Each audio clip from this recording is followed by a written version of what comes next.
Right then, in the last Dropbox video, what we did is we basically downloaded the software, talked about downloading it, how it was actually used, syncing of folders, things like that.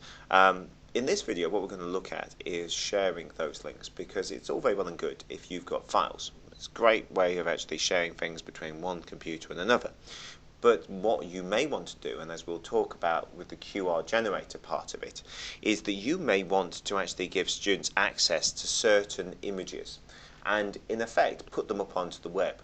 Now, one of the problems is if you put them on YouTube and other things, it's often stopped by quite a few filters. You can't actually get through those filters, especially within Leicestershire and Leicester generally. One thing you can do though is use Dropbox, because what Dropbox will allow you to do is it will host your content.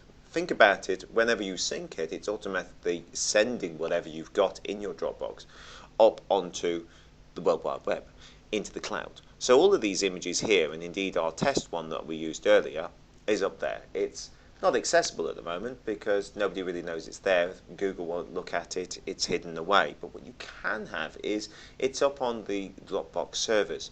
So what we can do is I can actually have a look at that online. Now if you highlight what it is in your Dropbox folder, right click and go down to the Dropbox icon, you can see you've got Browse on Dropbox website, which allows you to look at it on the website, but also you can see this Share Link. Now if you click on Share Link, what it'll do is it'll bring up a web page and it will actually give you the web address for that particular image. So here we go, up on Dropbox, and there is the actual image. Now it's got this thing where it pops up and says share this image, but we don't really want that. You can send that as an email and you can say, right, this is my image, and share it via email if you so wish.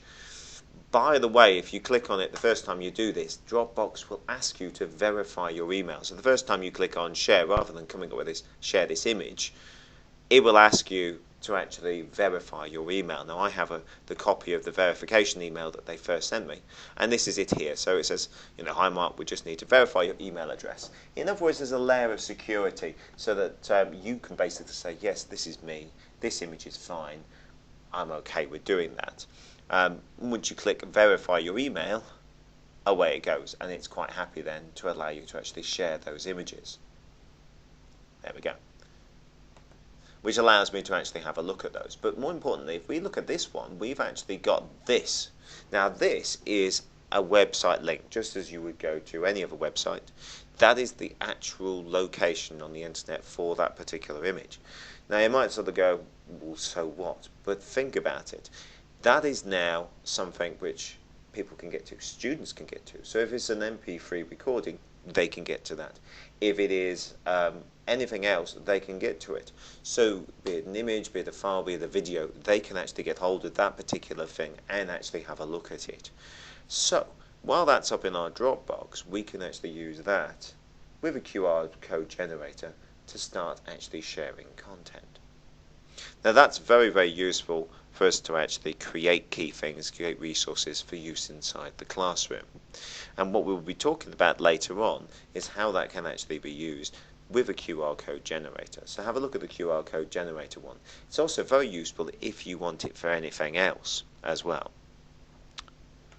If we have a look on here, a couple of things about the actual preferences underneath here. You can see obviously you've got the website on here and how much you've got and how you can actually get more space, but it's a key thing to talk about the pausing of the syncing part as well, because this may be something that you would like to do, because syncing constantly might take up a lot of time. If you've got a limited connection, it might be something you want to actually turn off, because all the time that's trying to talk back and forth to Dropbox, and it does take some of your bandwidth. So it's well worth thinking that if you actually have a problem with a slower internet connection, you might want to just turn it on and off so that you don't have it on all the time, so that it doesn't slow your general sort of surfing. If you've got very good broadband, it's probably not a problem, and to be fair, most of the time it's not doing a great deal. It's only when you're changing stuff that it's actually doing any of those bits and pieces.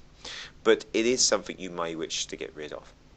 So that's the general sort of bits and pieces in Dropbox. It's sort of pretty straightforward and simple bit of software, and once you play with it a bit more, you'll obviously get used to it.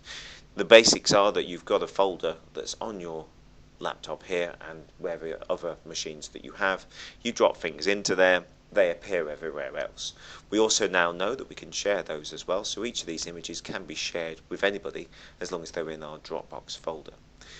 If you'd like to have a look at the QR code generator ones, we'll go into a little bit more in depth of how you can create QR codes based on these and other resources, and how these can then be used in your lessons as well.